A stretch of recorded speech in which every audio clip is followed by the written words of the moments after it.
This morning's scripture lesson comes from the book of Matthew, chapter 5, verses 13 through 15. And I'll be reading from the New Living Translation this morning. You are the salt of the earth. But what good is salt if it's lost its flavor? Can you make it salty again? It'll be thrown out and trampled underfoot as worthless. You are the light of the world, like a city on a hilltop that cannot be hidden. No one lights a lamp and then puts it under a basket. Instead, a lamp is placed on a stand where it gives light to everyone in the house. In the same way, let your good deeds shine out for all to see, so that everyone will praise your heavenly Father. This morning's scripture lesson is from quite possibly my favorite portion of the entire Bible, the Sermon on the Mount. The passage about salt and light is the first thing Jesus says following the Beatitudes. And if you aren't familiar with them, the Beatitudes are Jesus' first instructions on how we ought to live. But they're subtle.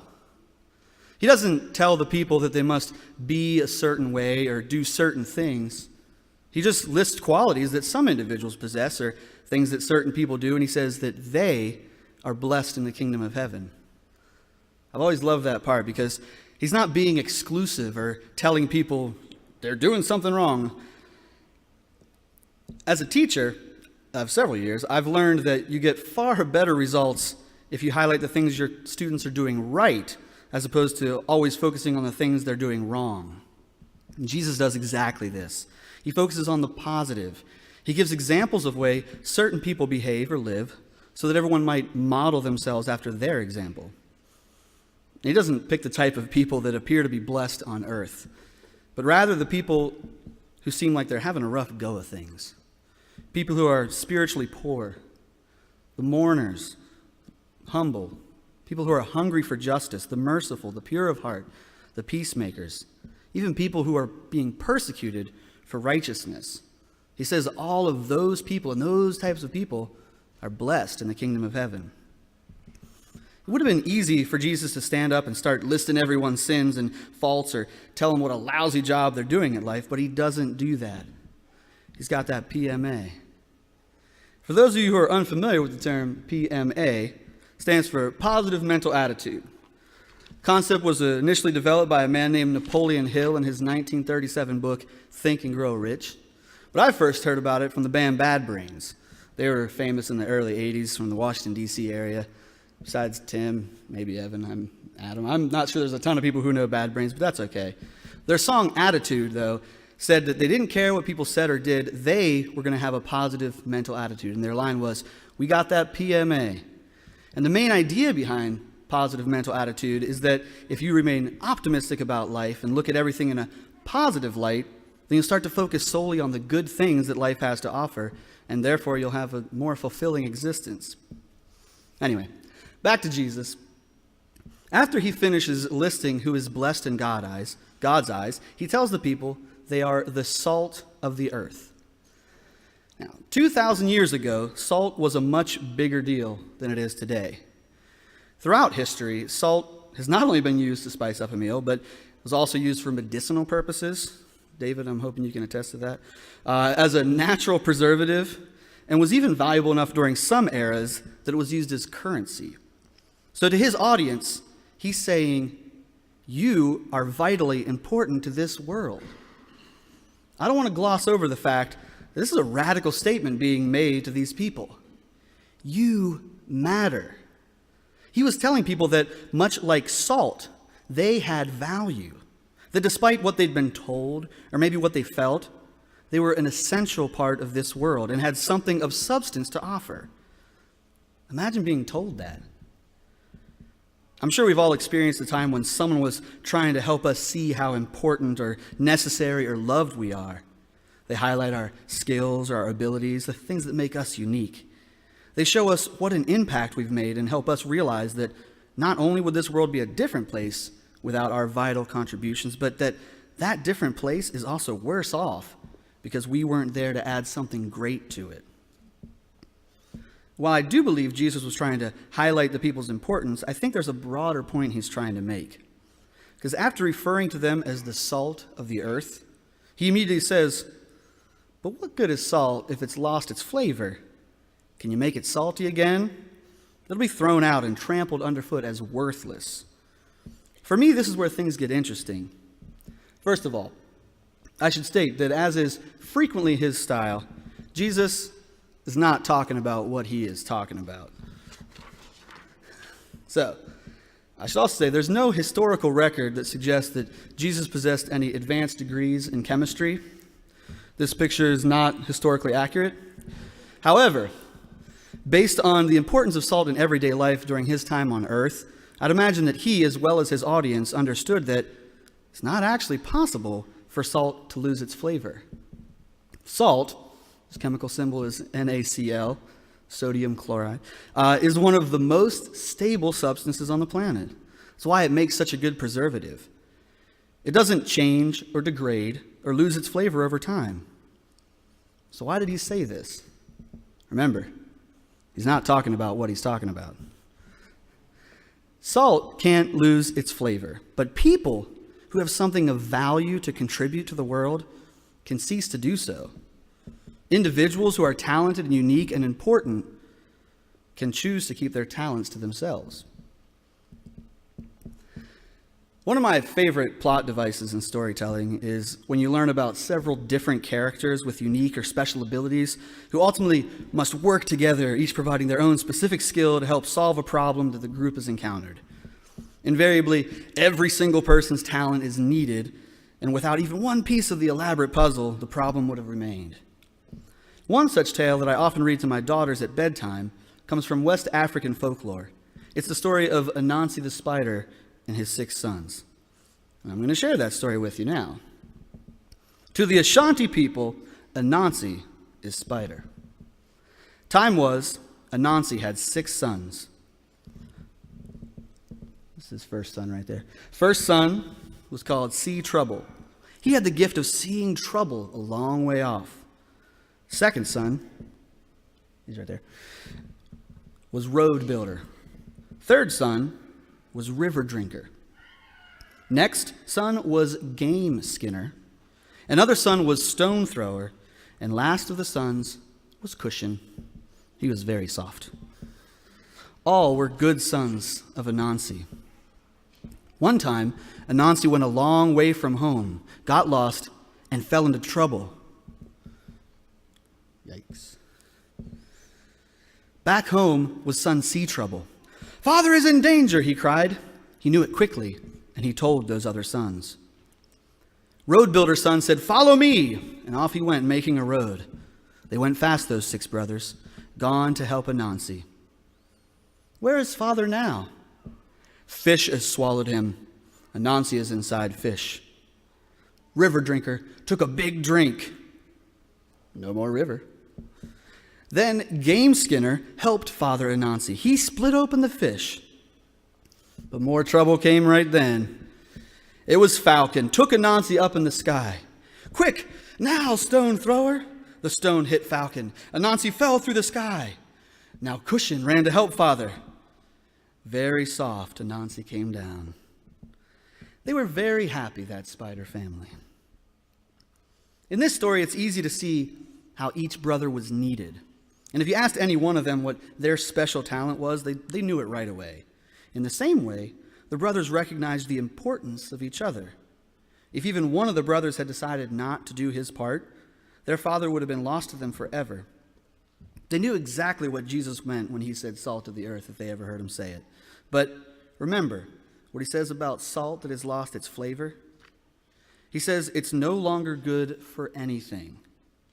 If the main purpose of salt is to improve the taste of food, and it no longer does that, then it's useless.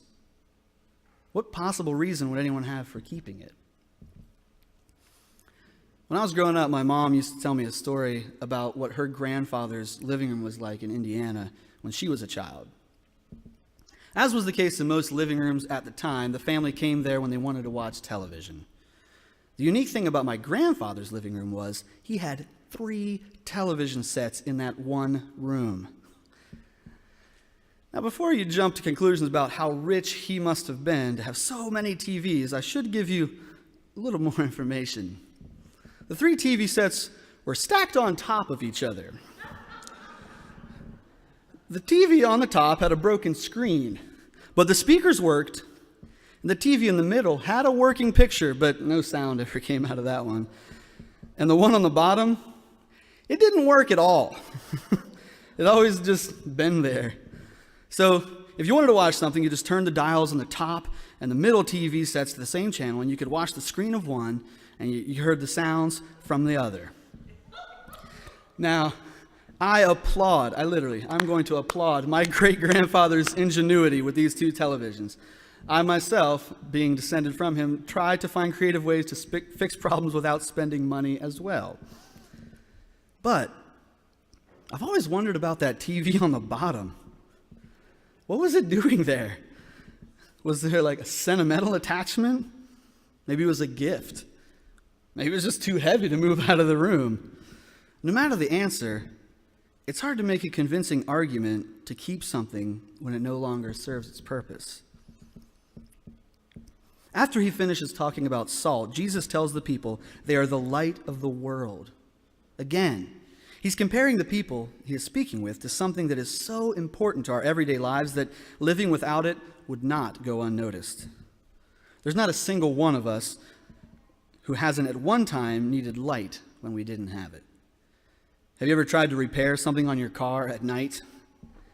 I haven't personally done so, but I am very good at holding a flashlight for people who know what they're doing. And I can tell you that they appreciate the light from my flashlight almost as much as I appreciate their willingness to fix my car and whatever's wrong with it. But after referring to the people as light of the world, he says that nobody lights a lamp and then puts it under a basket or a bushel or a bowl, depending on your translation.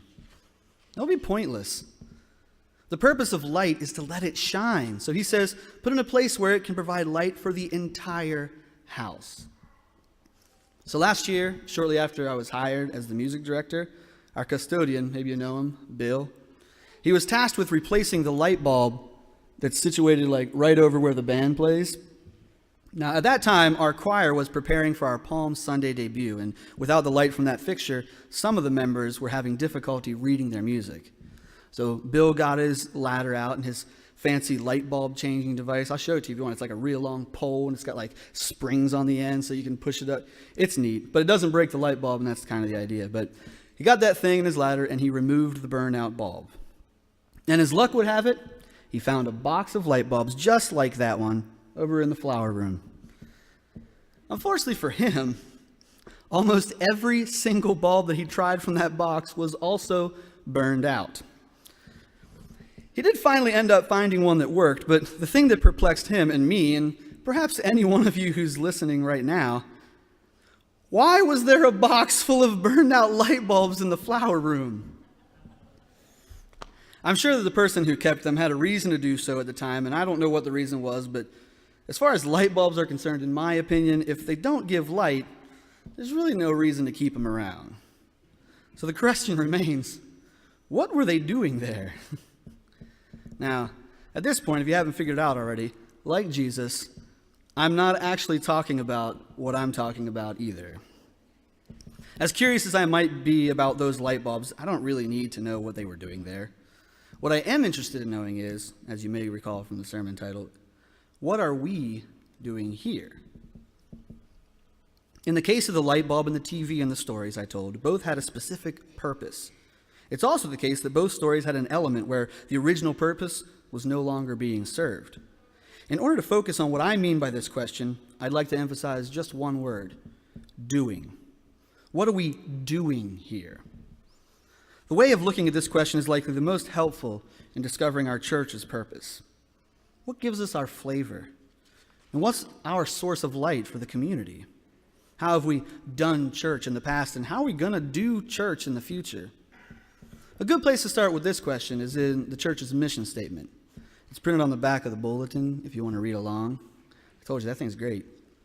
It says, "We believe that every person, Christian and non-Christian alike, is valuable to God and to God's kingdom, and that God's word is the supreme authority, that love and caring relationships are the key to every endeavor, that each member needs to be encouraged and supported in committing to a lifestyle of consistent spiritual growth with honest accountability, and that each person is a minister with spiritual gifts to be discovered, developed, and deployed, wherein we strive to identify and train leaders for effective ministry. It says every person is valuable to God and God's kingdom. It also says that each person is a minister with spiritual gifts to be discovered, developed, and deployed. Sounds like salt of the earth talk to me. Valuable, with spiritual gifts. Perhaps like members of a team who are united in a purpose, each of whom will be needed to accomplish a greater task. So if we are salt of the earth, how are we using our unique flavor to accomplish our purpose? And if we are the light of the world, how is our light illuminating the lives of others? Okay, she's not here, so this will be okay. At a recent meeting, a member of this church who I greatly admire and respect said, "How are we supposed to help people? Read to them?" In that meeting, we'd been discussing ways in which our church could participate in the mission of reaching out to the neighbors of our community. She was suggesting that several members of our congregation feel like they have nothing left to contribute. Now, if this is true, I can't imagine they've always felt that way. There must have been a time when they felt useful, otherwise they wouldn't be so frustrated with the feelings they have now. It must seem to them as though they're losing their flavor, which reminds me of another story that I learned here. Of all the names that I've heard mentioned since I started work, one that I hear from my choir members more than most others is that of Jimmy Hager.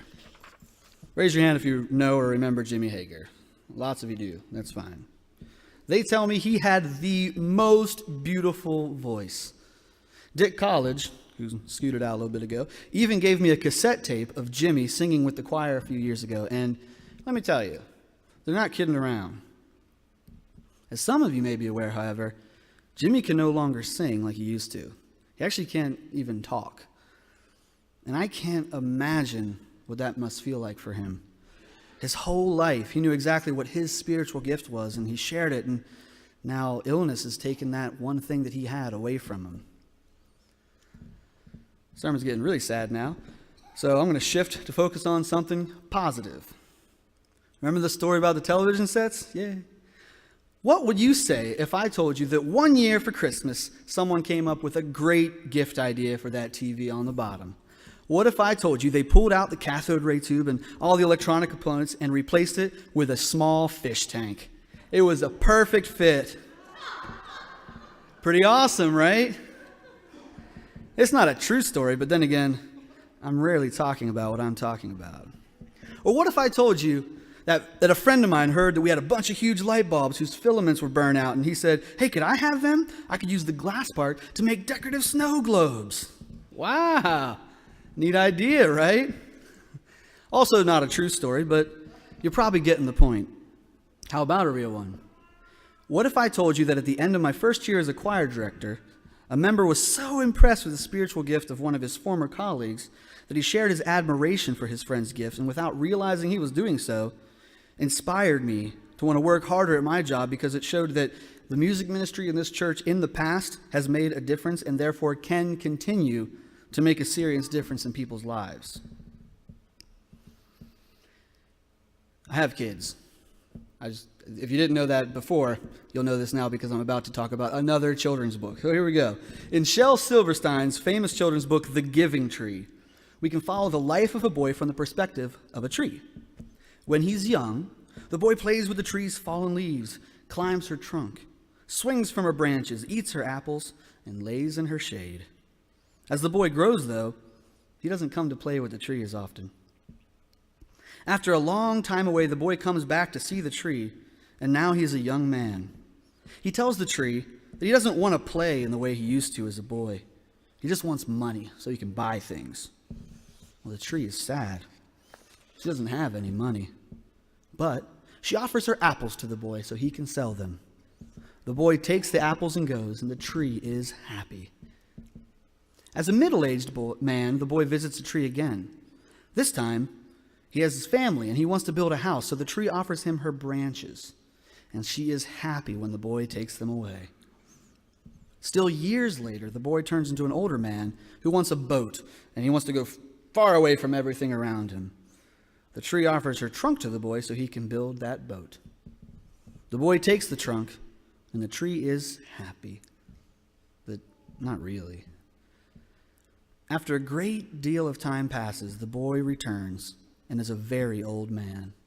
The tree, of course, is now only a stump. And she laments to the boy that all the purpose she ever had was gone.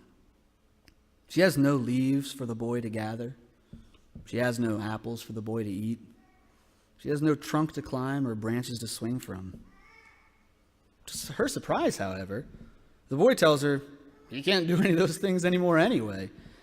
He's grown too old for swinging and climbing, and he's even lost the teeth with which he used to once bite apples. All he needs at this point in life is a place where he can sit and rest. As a stump, the tree is a perfect place to sit and rest, and she's very happy when once again she has proven herself useful to the boy. The thing I want to highlight from this story is that the tree has a purpose at the beginning of the story that defines her entire existence. As the story unfolds, however, the tree gives everything she has away, and by the end, she can't imagine what use she could possibly be to anyone because everything that she once had is now gone. Her identity was tied up in her apples and her branches and her trunk, and without those, what is she? Much like Jimmy Hager, who can no longer sing the way he used to, or my church friend, who at this point in her life feels like all she's able to do is sit and read. It seems like the purpose that once defined who they are has ceased to exist. The Bible, though, is full of stories where God uses people who feel they couldn't possibly be useful. Remember Abraham? That was too old. Jacob? He was a liar. And his son Joseph was abused and sold into slavery. Moses had a speech impediment. Rahab was a prostitute. And David, we love David, right? But he was an adulterer and kind of a murderer.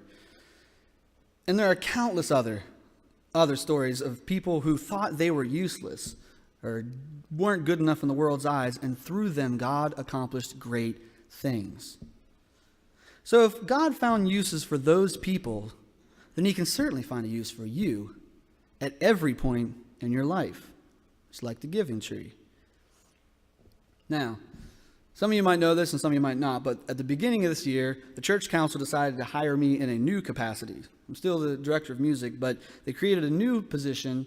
I think the official title is the Director of Christian Education. But Pastor Tom has described the responsibilities all over the place, as everything from a class coordinator to a program consultant to basically being the associate pastor. So I'm going to give you ample warning. There's a really good chance I'm going to try and have conversations with you guys at some point to figure out the answer to the question, what are we doing here? Perhaps during our discussions we'll discover a spiritual gift you never knew you had, or one you've always possessed but never realized was needed. Hopefully, like the sons of Anansi, we can work together and our ragtag team of misfits can use our unique and special abilities to make our own Father proud of us. Anansi needed all of his children to do their part in order to survive. And while I don't know how River Drinker or Cushion would be assets to our church, I can reimagine Anansi's 6 sons with some simple abilities that would serve our church and through it serve the world. See if you can imagine yourself as any of these. Building fixer, food deliverer, friend visitor, song singer, prayer giver, Bible studier. If you can imagine yourself as any one of these things, God can use you. Amen.